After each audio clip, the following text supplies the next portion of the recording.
Powered by the Montana Television Network. This is the 5:30 News on Q2, Montana's news leader. Good evening, everyone. Thanks for joining us. I'm Jeanelle. Slade. Russ is off tonight. With Montana's ever-changing spring weather comes travel risk warnings and dangers. And tonight, the impact of treacherous travel caught on the camera of a Montana Highway Patrol dash cam.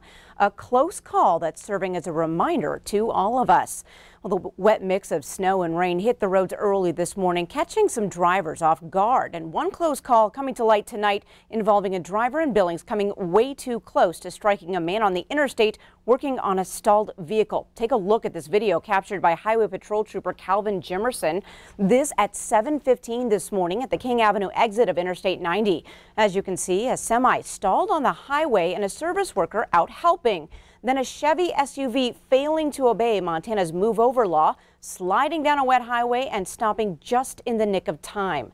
Trooper Jimerson says the driver was not ticketed, but drivers who enter a cone zone like this and fail to slow down and move over face an $85 fine.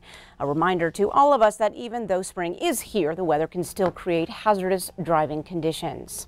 Now for a closer look at our inclement spring weather, Chief Forecaster Bob McGuire here to show us we're in the clear, but that storm is building as it's moving east, Bob. We really missed out on a very close call of a big storm moving in. Still snowing in parts of the city, but take a look at this. Here's a picture. This is in Mankato, Minnesota. This is what they had today. Look at all the snow falling in that area. So yeah, they're expecting 6 to 10 inches of snow in that region. Back here in Montana, let me show you what's happening in Billings on the Doppler radar. You can see it here. Most of the snow is going upslope right now. That means it's heading toward Red Lodge. They've already seen 5.5 inches of snow. In the Billings area, we had a light dusting this morning. All of that stuff is even melted, and so it's starting to move its way out of the region. But there's where the storm is now, moving through much of Nebraska and South Dakota into Minnesota. And let me show you this. Look at that. That's all blizzard warning through that area. Winter storm warnings all the way up to Minnesota. So this is what we just missed, and it is still snowing there. Probably will be for another several days. We'll have more in this forecast coming up in a few more minutes.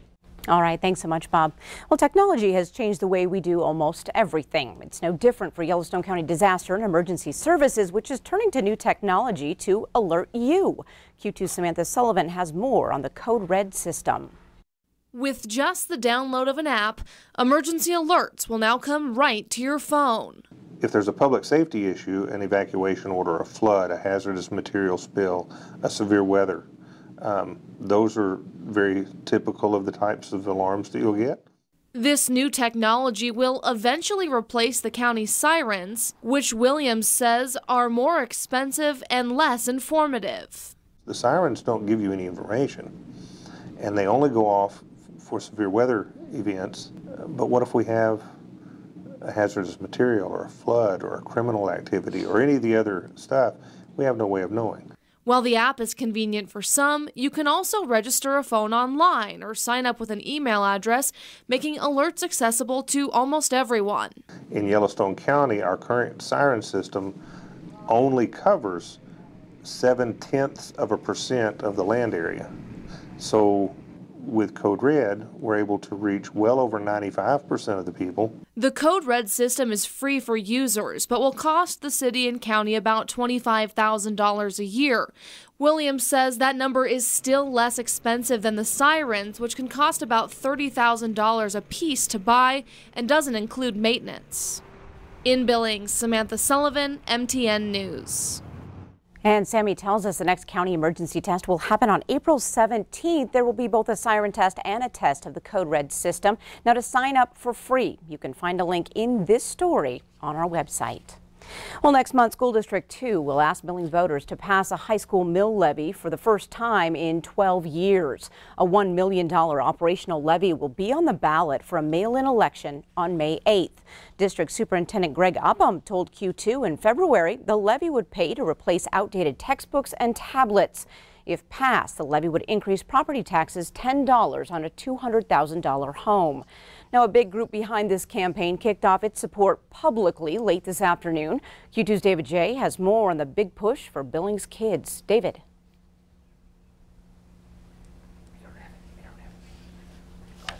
We'll get back to him in a minute. To learn more about the high school mill levy, you can head to the Facebook page, Vote Yes for Kids.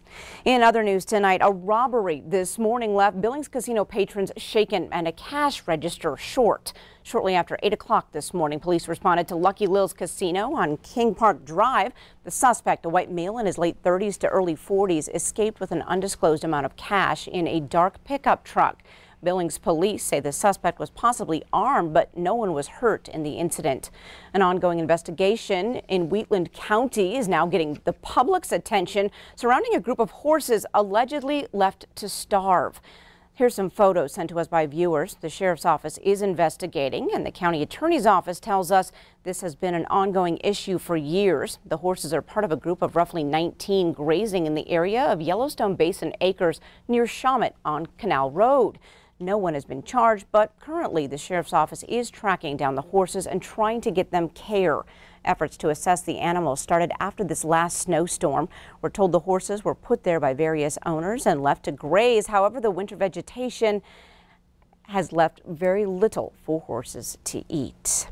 President Trump and environmentalists go together, as well as oil and water. And in the president's latest executive orders signed today in Texas, that oil could soon be moving through the country and across borders at a faster pace. The two orders make it easier for the oil and gas industry to build pipelines and other infrastructure. This also gives the president sole authority to approve cross-border pipelines such as the Keystone XL. One of the orders directs the Environmental Protection Agency to revise the way that states can consider the Clean Water Act in the process. As I've said from day one, American labor will always have a friend in the White House. You know that. I've proven that. Jobs are at an all-time high in the history of our country. Unemployment is at a 51-year low. We believe in two fundamental rules: buy American and hire American. As energy prices have risen over the past several months, Trump has called on OPEC, the oil cartel led by Saudi Arabia, to help reduce the price of oil here in the U.S. Well, a signal today that the 17-year-old asbestos Superfund project near Libby is nearing an end. A 45-acre area about 5 miles north of downtown Libby has been removed from the national priorities list. The Environmental Protection Agency says no further remediation action is needed to protect human health and environment in that area. EPA Acting Regional Administrator Deb Thomas says this specific area will be subject to regular reviews. Now, the EPA continues to work on cleanup in other areas of Libby, including the former mine site. Again, we're heading back to a big group behind the campaign for a mill levy for high schools here in Billings. Kicked off its support publicly this afternoon. Q2's David J. standing by with more on that. David. Jeanelle, we're here in the Lillis Chapel at St. John's. They just finished up the campaign rally, the kickoff here to the mill levy for the high school. Joining us now is part of the leadership team for that mill levy, Todd Buchanan. And Todd, had a lot of things going on here, a lot of enthusiasm here. What'd you kind of learn here at some of the things you were doing today? You know, as you know, over the last 5 or 6 years, this community has said we want to take a leadership role in improving the educational facilities, the resources that we've got. You know, the elementary schools and the junior highs have seen an enormous investment, and we're proud of that. The outcomes are obvious. The high schools are at a spot where we're leaving a lot of money on the table as a local community to help equip these classrooms and students to prepare for either the workforce opportunities that they're going to face post-graduation or as they prepare to attend university. And Superintendent Upham was talking about how this is the beginning. There's more things that you want to get accomplished in the future here for School District 2. No question. You know, we've got to improve our ACT scores. We've got to improve career preparatory opportunities for our kids. I think Superintendent Upham means it. His track record brings success. We just had that job fair last week where we hosted over 100 employers that came to meet the outgoing seniors of Yellowstone County. We're hearing outrageous numbers of success as far as filling workforce opportunities for our local employers. They're telling us that's a priority. Super excited about Superintendent's vision on elevating that role of School District 2. Okay, great. Thank you, Todd. That is Todd Buchanan, part of the leadership team for the School District 2 High School Levy. That's the latest from out here. Jeanelle, back to you.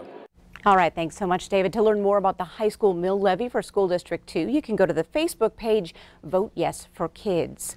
Coming up on tonight's 5:30 News, two of the biggest bills left in the legislature are stalling in Helena. And with less than 3 weeks left in this session, what's at stake? And later in sports, with the PBR on tap at Metro Park this weekend, funny man Flint Rasmussen explains how he got the company to make Billings an even bigger event. You're watching MTN News with Jeanelle Slade and Russ Riesinger. Storm Tracker weather with Bob McGuire. And sports with Scott Breen. This is the 5:30 news on Q2, Montana's news leader.